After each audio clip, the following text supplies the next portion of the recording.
Porque o ministro Alexandre de Moraes disse hoje que ainda tem muita gente para prender em decorrência dos inquéritos inconstitucionais abertos no STF.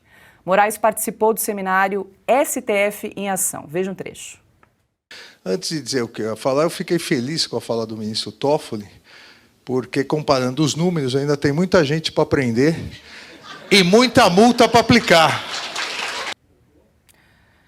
Fiuza, essa fala aconteceu em resposta ao ministro Dias Toffoli, que também participou do evento, e destacou o número de detidos na invasão do Capitólio nos Estados Unidos. Cena lamentável. O Alexandre de Moraes é uma caricatura.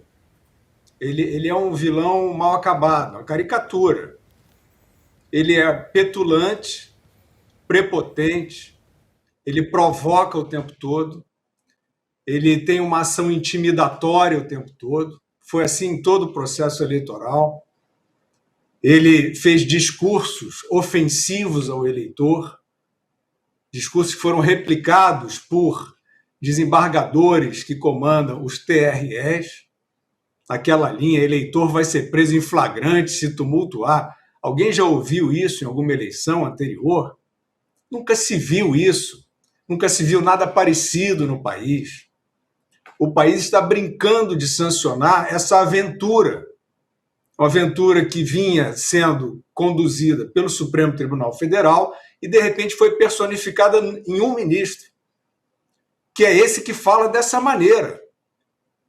Da mesma forma que um servidor público não pode ameaçar genericamente prender ninguém, muito menos o eleitor numa eleição, isso que ele está falando, ele não pode falar. O servidor público não pode fazer essa ameaça de coação.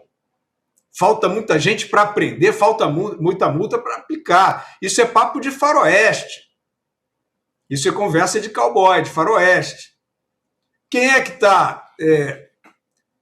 está consonante com isso? Né? Quem é que está sancionando esse tipo de coisa? A sociedade brasileira.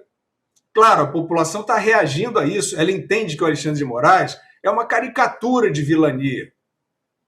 Porque hoje, nos tempos modernos, com a quantidade de esclarecimento que as pessoas têm, uma vilania real seria mais sutil, até dissimulada, ardilosa, mais sofisticada. Não seria isso. O Alexandre de Moraes é uma caricatura. Ele sobe lá nos palanques dele e ameaça todo mundo. Então, é claro, o Congresso é uma vergonha de aceitar isso, uma vergonha. O Judiciário é uma vergonha de aceitar isso. O Ministério Público é uma vergonha de aceitar isso. O meio acadêmico é uma vergonha. A imprensa é uma vergonha. O William Bonner sanciona isso toda noite. O William Bonner servindo de porta-voz a esse obscurantismo. Todo dia no Jornal Nacional ele coloca o Alexandre de Moraes como o cara, né, como o vingador, contra o inimigo imaginário. É disso que está vivendo a sociedade brasileira. É simples assim. É um ministro que foi experimentando, foi palpando o terreno, vendo que dava para ir em frente, não encontra resistência e foi embora. E ele vai embora, ele não tem limite. E o que sanciona? É o Jornal Nacional. Outros, o Rodrigo Pacheco, né?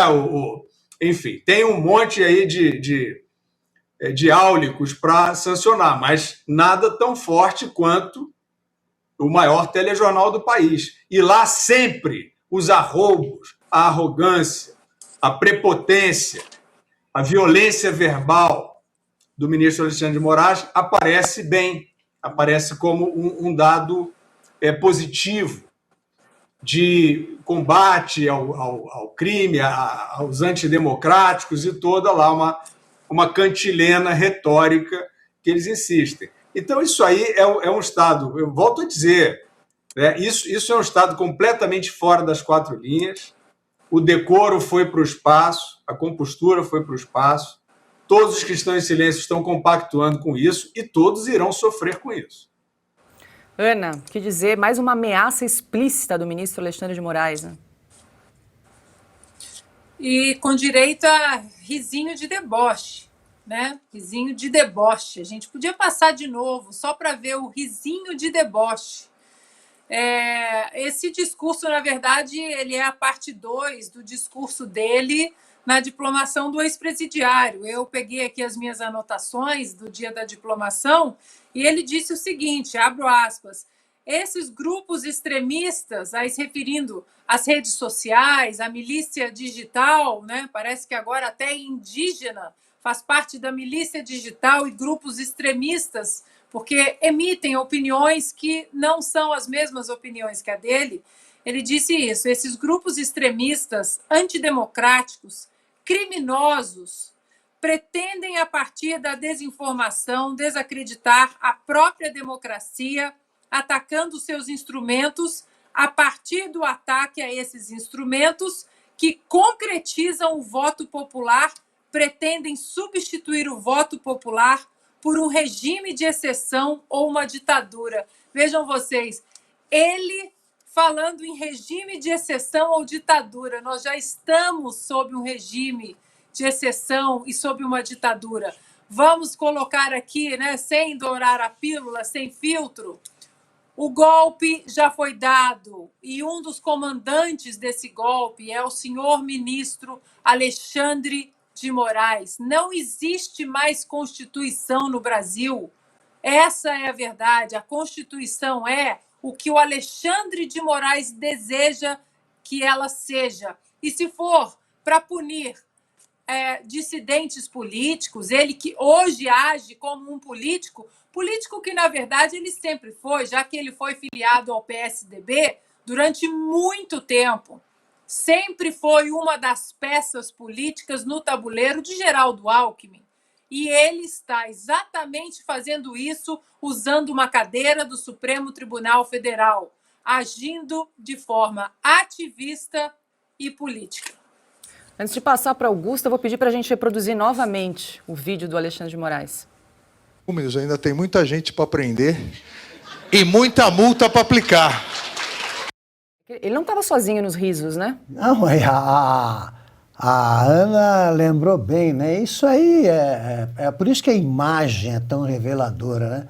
Primeiro, não é bem um sorriso, né, Ana? É um esgar, né? Gente que sorri pouco, quer dizer, figuras autoritárias, como é o Alexandre de Moraes, eles não conseguem sorrir. Né? Não conseguem, eles estão sempre sisudos ali. Agora ele ri porque ele quer praticar mais violências, né, contra a Constituição e contra pessoas inocentes.